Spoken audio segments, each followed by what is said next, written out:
Le choix que le Christ fait de son disciple engage celui-ci dans une communauté de destin avec lui. C'est un don gratuit auquel répond un accueil conscient de cette gratuité, qui se déploie par un même dynamisme de don. Au travers de l'envoyé, le royaume s'approche, Matthieu 17, et celui qui accueille l'envoyé accueille celui qui envoie. Renier le Christ devant les hommes coupe ce dynamisme de don, isole celui qui, dès lors, n'est plus envoyé. Ce qu'il vit n'est plus porteur du royaume, mais se dissipe dans l'éphémère de ce monde. Nous pouvons rêver à une bonne entente universelle, mais la paix annoncée par le missionnaire n'est pas une simple cohabitation sans heurts. La parole est un glaive tranchant aussi.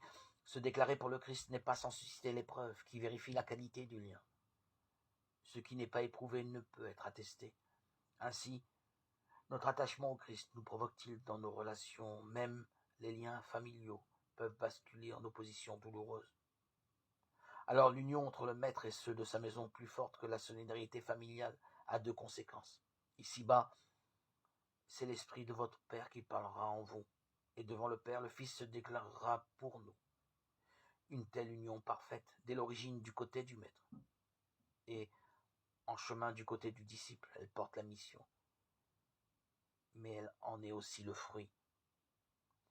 Tout événement, même l'infidélité dont on se répand, est opportunité pour que cette union se fortifie.